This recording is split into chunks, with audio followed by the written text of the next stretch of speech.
Nah, ada ilustrasi yang dipakai oleh Pak Cokro. Kalau nggak percaya Islam itu mengajarkan sosialis, ada 3 contoh. Coba dilihat bagaimana beberapa ajaran Islam itu baunya sangat sosialis. Yang pertama apa? Jumatan.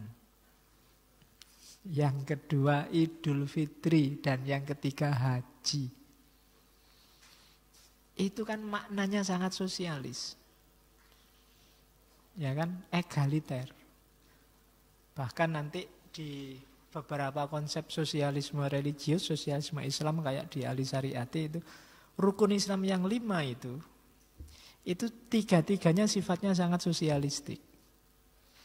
Syahadat itu kan tauhid. Tadi saya bilang, tauhid itu kan konotasinya egalitarian. Ya kan, egaliter. Karena semua makhluk sama, karena di atas makhluk hanya ada Allah. Sholat itu utamanya adalah jamaah, kebersamaan. Dan dalam sholat egaliter kan. Apa ada sholat itu terus yang depan bagian Pak Lurah ya, ditulisi jatahnya Pak Lurah, kan tidak ada. Ya siapa aja datang, mau paling depan nggak boleh, di belakang juga boleh, yang datang belakangan enggak. Saling mempersilahkan ke depan. Ya kan? Saya enggak tahu kalau di mana-mana orang antri itu rebutan, kecuali sholat. Kalau sholat itu ada lowong mesti gini, silakan sedikit. Ya. Nggak ngerti aku, padahal orang harusnya rebutannya di situ. Tapi kalau ngantri tiket film, yo kita maunya cepet-cepetan. Ngantri apa saja maunya cepet-cepetan. Macet juga kita maunya cepet, kecuali sholat. Kalau sholat itu ada lowong itu, silahkan. Di sini juga silahkan. Wong tinggal melangkah segitu aja loh si emane. Tapi ya kita selalu begitu. Padahal itu contohnya Nabi melatih egalitarian kan. Kita sejajar, setara. Yang rapet dong. Disuruh rapet. Sampai diibaratkan kakinya nyenggol. Pundaknya saling bersentuhan. Ya itu simbolisme. Nggak harus dipecet beneran. Kakinya diinjak beneran. Nanti bisa tawuran gara-gara injek-injekan itu kan. Itu kan simbolismenya yang lurus, yang rapet. Kan gitu. Ya meskipun nggak harus lurus terus dilihat. Lurus kan sering begitu dia. Ya penting dirasakan sudah lurus ya sudah. Menunjukkan keguyuban, kebersamaan kan itu maunya. Itu kan karakter sosial. Apalagi yang ketiga zakat, apalagi zakat. Kepedulian sosialnya sangat terasa. Puasa itu kan latihan. Kita merasakan saudara-saudara kita yang tidak mampu. Yang untuk makan saja susah. Itu kan bau sosialnya luar biasa. Apalagi haji. Haji kostumnya saja sudah tidak ada bedanya antara presiden sama gelandangan. Podo. Pakai baju ikhram. Itu kan konotasi sosialnya kuat. Jadi simbolisme ibadah dalam Islam itu ternyata orientasinya tidak cuma vertikal. Tapi juga horizontal. Jadi tidak cuma dituntut tanggung jawab untuk dekat sama Allah, ibadah, tapi juga tanggung jawab untuk ngopeni alam semesta kita sebagai khalifah. Dan itu yang oleh Pak Cokro disebut sebagai sosialisme Islam. Jadi sosialisme di tulisan lain menyebutnya sosialisme cara Islam. Bukan sosialisme barat yang diislamkan. Oke. Karena nanti ada beberapa kajian kontemporer tentang islamisasi ilmu. Islamisasi ilmu itu kan kebanyakan teori barat yang diislamkan. Atau teori Islam yang dibaratkan. Kalau di Pak Cokro tidak begitu. Sosialisme Islam itu, ya ajaran Islam itu sendiri. Tidak usah diowah-owahi, coraknya sudah sangat sosialis. Itu namanya sosialisme Islam. Terus, ada 2 pilar sosialisme Islam. Pilar yang pertama kedermawanan. Omong kosong kalau orang ngomong sosialisme, ngomong persaudaraan, kebersamaan kalau tidak ada kedermawanan. Kita saudara ya, kita manusia yang sama kita, tapi terus pelit. Tidak ada gunanya. gunanya kesadaran egaliter, kepedulian, persaudaraan. Itu kan untuk biar kita mudah berbagi. Tidak ada yang satu sangat senang, yang satu sangat susah. Kan arahnya ke situ. Tidak sekedar merasa kita manusia yang sama, tapi juga berbagi kesedihan dan kesenangan yang sama. Di antara jalannya kedermawanan. Harus ada kedermawanan. Kalau tidak ada kedermawanan, yang tadi diomongkan di depan semuanya itu omong kosong. Kedermawanan itu kerelaan setiap orang untuk berbagi dengan apa yang dia miliki. Kalau di Quran kan bahkan kamu belum disebut bertakwa kalau belum memberikan yang kamu cintai.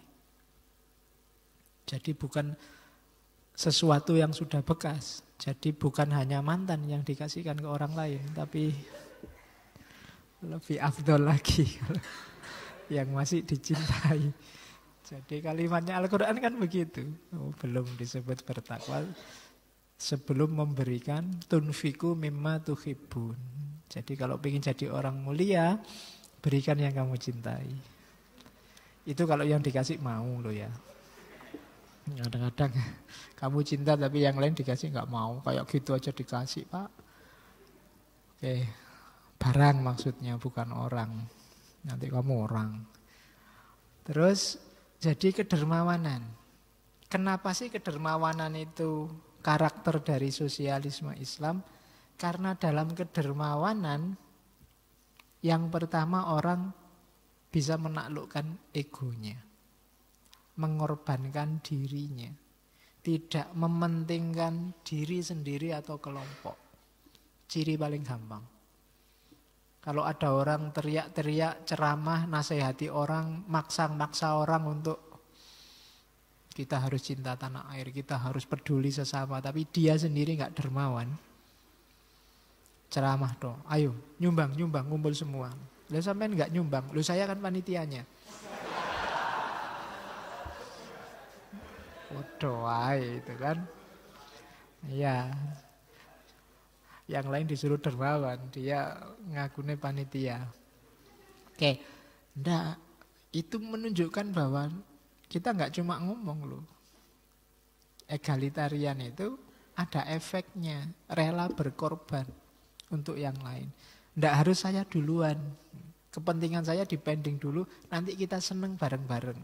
Nah, itu semangat kedermawanan. Bisa sih saya beli mobil yang terbaru, edisi paling baru, enggak lah. Edisi di bawahnya dikit, yang sebagian kasih saudara-saudara yang mungkin cuma butuh sepeda, ontel, mungkin cuma butuh. Nah itu kedermawanan namanya, kepedulian sosial. Ya meskipun bukan konyol, bukan altruis. Kalau altruis itu dirinya sengsara, orang lain yang bahagia, enggak begitu. Nah itu namanya konyol, bahagia ya bareng-bareng. Gitu loh. Susah, ya jangan terlalu jauh jaraknya. Ya memang ada orang tertentu ya sumpek, tapi ya enggak usah jauh-jauh lah jaraknya. Kita berbagi dikit, biar mereka juga merasakan hidupnya lebih bahagia.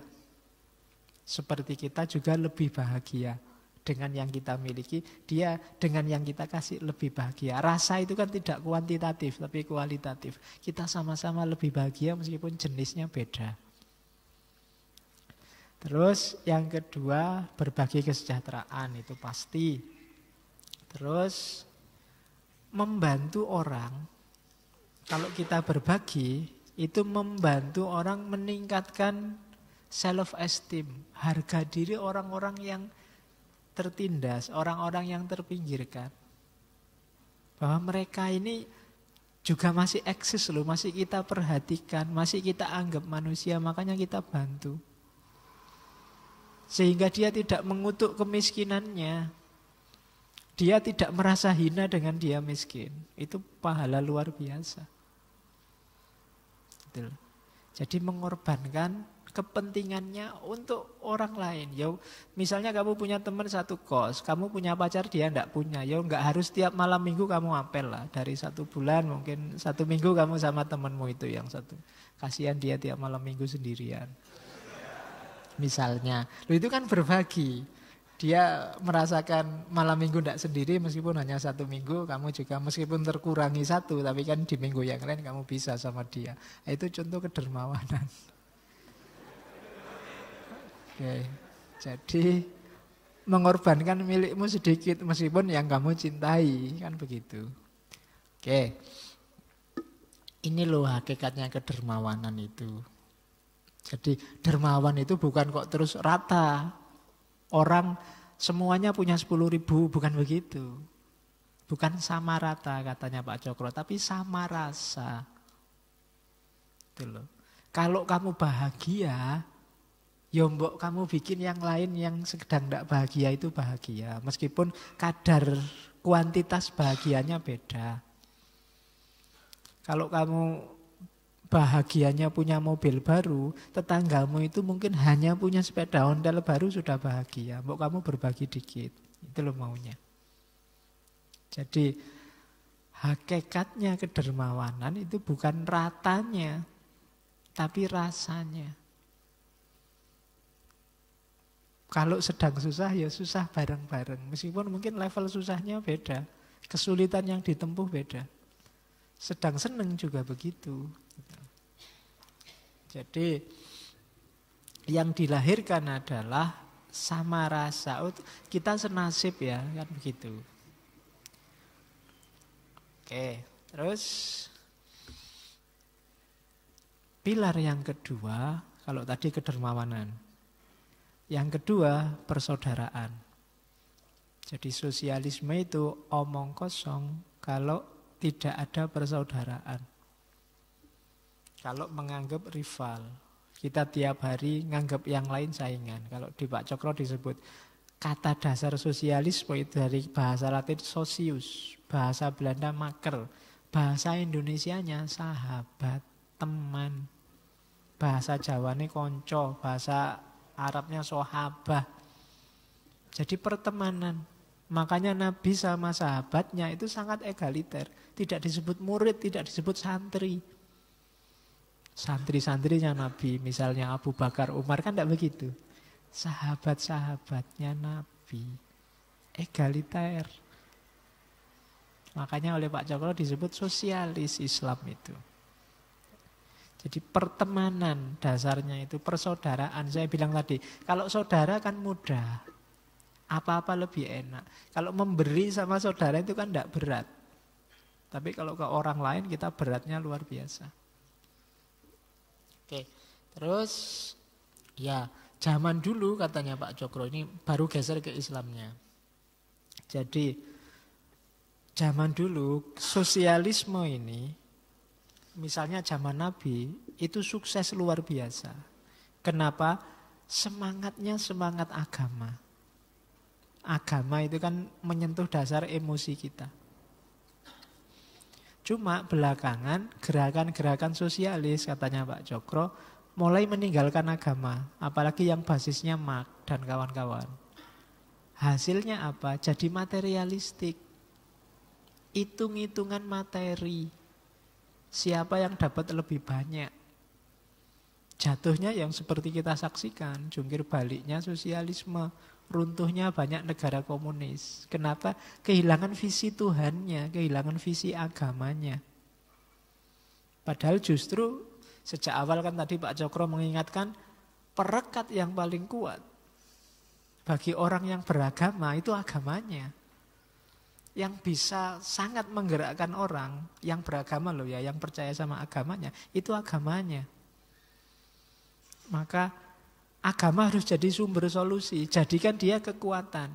Jangan sebaliknya, saya bilang tadi, agama sering jadi sumber masalah. Dia jadi blok bagi pengembangan diri kita, dia jadi penghalang. Kita salah memposisikan agama. Dulu gerakan-gerakan sosialis yang dilakukan oleh para nabi itu sukses. Kenapa? Dasarnya agama. Ya kayak sosialisme yang digagas oleh Pak Cokro. Jadi kelirunya di situ katanya Pak Cokro. Jadi persaudaraan, dasar yang kedua. Baik kedermawanan atau persaudaraan, basisnya agama. Makanya disebut sosialisme Islam. Kenapa Islam? Indonesia 90% Muslim. Kalau ingin berjuang membebaskan diri dari penjajahan Belanda, yang Muslim kompak aja perjuangan sudah 90% sukses. Tinggal beberapa yang lain. Kan itu logikanya Pak Cokro. Jadi kalau ini bisa dimanfaatkan, ini kekuatan yang luar biasa. Sebenarnya logika ini bisa kita pakai hari ini. Cuma sayangnya kita sudah terlanjur fragmentasinya luar biasa. Kita pecahnya terlalu banyak. Jadi ngumpulinnya pelan-pelan satu-satu. Yo, disadarkan mau, cuma yang menyadarkan harus dari kelompokku. Kalau dari kelompok yang lain nggak mau, yang lain sesat semua. Logika kita kan begitu sekarang. Itu yang agak susah, kita bersatu lagi. Terus baru setelah itu ada isu patriotisme, nasionalisme. Katanya Pak Cokro, mbok berpikirnya jangan sempit. Nasionalisme itu termasuk juga patriotisme adalah satu perasaan yang sangat mulia dalam pandangan Islam. Sebagaimana diuswahkan oleh Nabi yang suci kepada kita. Jangan ditabrakkan nasionalisme sama Islam. Itu dua hal yang tidak kompatibel. Nabi itu sangat mencontohkan cinta tanah air. Bahkan Nabi setelah hijrah ke Madinah aja masih terbayang-bayang Mekah, tanah tumpah darahnya yang awal. Manusiawi, naluriah, dan tidak harus dipertentangkan. Akan tetapi nasionalisme dan patriotisme kita tidak boleh menjadi sebab bencinya serta saling bermusuhan antara satu bangsa dengan bangsa yang lain. Cinta kita pada Indonesia tidak harus jadi ancaman bagi negara yang lain. Karena yang satu hendak menaklukkan atau merusak hak yang lain. Kenapa enggak boleh begitu? Karena nasionalisme dan patriotisme tidak boleh menjadi rintangan jalan menuju cita-cita monoteisme, monohumanisme. Jadi Pak Cokro ini ingin dengan sosialisme Islamnya nanti yang diwarnai oleh nasionalisme, patriotisme, muara akhirnya kalau pakai istilahnya sendiri monoteisme dan monohumanisme. Jadi keyakinan pada Tuhan yang Esa dan manusia yang satu. Jadi manusia yang bersatu di level kemanusiaan. Lawannya kalau umat Islam, kalau manusia tidak nyampe di terminal monoteisme dan monohumanisme, pasti dia ada di terminal namanya kemusyrikan. Kalau kita nggak bertauhid, nggak menomorsatukan Tuhan, itu kan nama lainnya musyrik. Tidak menganggap manusia sama, tapi manusia itu seterata, ada yang lebih tinggi, ada yang lebih rendah, itu pasti musyrik. Kenapa? Ada yang diletakkan di atas makhluk selain Allah. Pasti musyrik juga. Jadi targetnya adalah monoteisme, monohumanisme. Kalau tidak begitu musyrik. Ini memahaminya harus pelan-pelan. Kalau dijelaskan enak, sekarang paham. Kalau dipraktekkan pening kamu. Ya. Jadi sosialisme menuju cinta tanah air sampai pada terminal akhir monoteisme, monohumanisme. Kalau tidak begitu Islam kita tidak utuh. Karena itu menunjukkan kita masih musyrik. Nasionalisme dan patriotisme adalah tanda-tanda hidupnya satu umat. Kalau kita tidak punya patriotisme, tidak punya nasionalisme, keterikatan, ketergantungan pada nation kita, alamat umat ini mati. Indonesia bubar. Kalau ini tidak ada, tumpah darah kita selesai. Maka ini harus ada dari prasyarat. Inilah wadahnya. Monggo diisi, tapi jagalah wadahnya. Kalau wadahnya sudah kita pecah, kita bubarkan, mau diisi apa aja tidak akan bisa. Maka hati-hati. Isi bisa macam-macam, tapi wadah jangan dirusak. Kalau wadahnya kita rusak, Diisi apa aja tidak ada gunanya, pasti bubar. Nah, cinta tanah air, patriotisme itu termasuk wadah.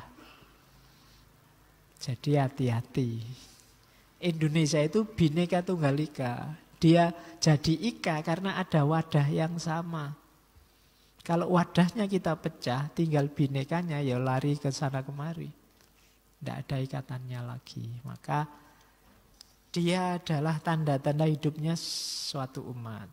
Dan untuk menuju ke sana, syaratnya adalah kemerdekaan nasional. Wadahnya siap, kita merdeka, baru kita isi. Sedang kemerdekaan nasional wajib kita capai sebagai salah satu syarat menjalankan Islam dalam seluruh aspek kehidupan dan penghidupan. Kalau wadahnya beres dan kita bebas milih isi, bebas milih isi itu kan kemerdekaan itu, kita nggak diatur-atur orang lain, ya sudah, terus kita bisa ngisi, termasuk menjalankan syariat Islam. Logikanya jangan dibalik-balik. Mana wadah, mana isi, mana penghalang. Jangan yang isi dianggap wadah, penghalang dianggap isi, dan seterusnya.